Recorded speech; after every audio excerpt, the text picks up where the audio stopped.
Bonsoir à tous. Aujourd'hui, je voudrais vous présenter la deuxième partie des ressources pour la programmation didactique, et donc une partie que j'ai dédiée donc aux ressources TIC. Donc j'ai préféré faire un chapitre spécifique pour toute cette partie qui donc fait référence aux ressources technologiques et informatiques, car j'estime qu'elles sont fondamentales pour votre programmation didactique. Donc nous avons parlé la dernière fois de l'importance des ressources adaptées à la programmation didactique, et donc les ressources TIC sont d'une importance capitale, et vous devez les incorporer à votre programmation. Alors, elles sont importantes pour vous en tant que professeur, parce que vous devez vous adapter au niveau de vos élèves, aux espérances de vos élèves, aux besoins de vos élèves, d'accord ? Mais elles sont bien entendu indispensables pour les élèves, parce que je vous rappelle qu'une des compétences clés qu'ils doivent acquérir est la compétence numérique. Donc voilà pour la présentation. Alors je précise que cette vidéo que je vais faire ne va pas être complète. C'est un petit avant-goût de ce que je vous propose pendant ma formation pour les programmations, pour les oppositions de primaire en français. D'accord ? Donc je vais vous montrer rapidement. Je vous précise également que toute ma programmation que je fais lors de mes formations est en français. Je parle que très rarement en espagnol. Je traduis que très rarement les mots que j'utilise en espagnol. Donc si vous voulez intégrer cette formation, il n'est pas trop tard. 2 personnes viennent encore de l'intégrer hier. Nous avons commencé depuis 2 mois, mais vous aurez accès à tous les documents que nous avons vus depuis le début de l'année, moyennant une partie de la cotisation. Je vous donnerai accès à toutes les vidéos que j'ai faites, puisque les formations sont systématiquement enregistrées. Donc vous aurez accès à toutes les vidéos, vous aurez accès à tous les thèmes que nous avons déjà travaillés, à toutes les parties de la programmation que nous avons déjà travaillées. Donc vous pouvez toujours venir nous retrouver, nous rejoindre pour cette programmation. Donc je vais le dire en espagnol rapidement. Voilà. Estoy preparando formación para oposiciones de primaria de francés. Todavía quedan sitios, quedan plazas para integrar el grupo. Si deseáis hacerlo, hay que saber que lo hemos empezado desde hace ya 2 meses, pero tendréis acceso a todos los documentos, a todos los vídeos que hemos hecho ya desde el mes de enero. Así que hay que saber también que empezaremos otra formación a partir del mes de septiembre, y si tenéis un nivel de francés insuficiente de momento, sabiendo que toda la formación la hago en francés, podéis estudiar a tope hasta el mes de septiembre e integrar el grupo que haremos a partir del mes de septiembre, segunda semana del mes de septiembre. Bueno, ya he terminado en espagnol, empiezo de nuevo con el francés. Donc, voilà pour le français. Donc, les ressources TIC aujourd'hui. Donc, par où commencer ? Il faut d'abord que vous sachiez que vous allez utiliser ces ressources dans votre programmation. Les possibilités que vous avez sont infinies, et ce serait une perte de temps pour vous d'essayer de toutes les utiliser. Il faut au contraire vous concentrer sur 1 ou 2 ressources spécifiques et les adapter exactement aux capacités de vos élèves, aux besoins de vos élèves, mais également aux disponibilités que vous avez dans votre centre. Il y a des activités qui sont des ressources dont vous n'aurez pas accès parce que tout simplement vous êtes dans un centre qui n'est peut-être pas aussi favorisé que d'autres, et les élèves n'auront pas forcément accès à toutes ces technologies une fois qu'ils seront à la maison.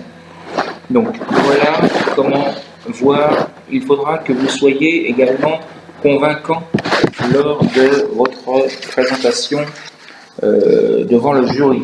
Donc ça sous-entend qu'il ne faut pas que vous arriviez en vous disant je vais présenter des formations TIC, ils vont être impressionnés. S'ils vous posent des questions et que vous ne savez pas de quoi vous parlez, vous aurez encore plus de difficultés que si vous ne l'aviez pas fait. Donc, sachez être convaincant, utilisez uniquement des ressources dont vous connaissez les principales caractéristiques, mais ne vous risquez pas à utiliser des ressources dont vous ne connaissez rien. D'accord ? Donc, lors de la formation, je vous donne de nombreuses vidéos qui vous expliquent exactement pour chacune de ces ressources comment les utiliser, comment les mettre en place, comment les organiser, comment créer des ressources vous-même. D'accord ? Donc, à vous de voir maintenant. Alors, je vais vous présenter plusieurs ressources différentes. La première, peut-être la plus simple, c'est le coin ordinateur ou la salle informatique que vous aurez dans votre établissement. D'accord ? Donc, à une époque où Internet s'enrichit quotidiennement, il est nécessaire que chacun de vos élèves puisse avoir au moins accès à Internet quand il est à l'école. Vous avez ensuite de nombreuses applications éducatives qui sont faites pour les téléphones portables. D'accord ? Il y a des sites qui créent des applications que les élèves peuvent utiliser sur leur téléphone portable, puisque maintenant presque tous les élèves ont, j'allais dire malheureusement, presque tous les élèves ont des téléphones portables. Vous pouvez également utiliser ce que l'on appelle les podcasts. Donc ce sont des vidéos ou des audios qui sont enregistrés, qui sont mis en ligne sur Internet. Alors attention à ces podcasts, parfois ce ne sont pas des textes authentiques, parfois ce sont des podcasts qui sont faits par des personnes étrangères, qui ont un accent fort prononcé et qui parfois même font quelques fautes d'orthographe ou de grammaire. Donc apprenez à reconnaître les podcasts de qualité. Lors de la formation que j'ai faite, j'ai insisté énormément sur ce que l'on appelle la classe inversée. Donc la classe inversée, c'est en fait les élèves apprennent à la maison et vous révisez, vous revoyez avec eux en classe. Donc c'est un système inversé de classe qui est axé sur l'apprenant, où les élèves sont responsables, ils vont à leur rythme, et vous, en tant qu'enseignant, vous agissez comme accompagnateur, comme facilitateur, d'accord ? Il y a plusieurs avantages, donc les élèves disposent de plus de temps, ils peuvent collaborer entre eux, l'apprentissage est centré sur les apprenants, il existe de nombreuses capsules vidéo sur Internet, vous pouvez vous-même créer des capsules vidéo, d'accord ?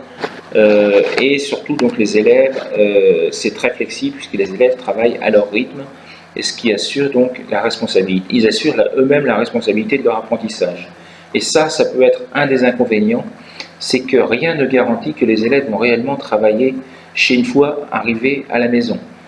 Un autre inconvénient est bien entendu qu'il faut des moyens suffisamment élevés techniquement, numériquement, pour que tous les élèves puissent avoir accès à Internet ou à une tablette une fois qu'ils sont chez eux.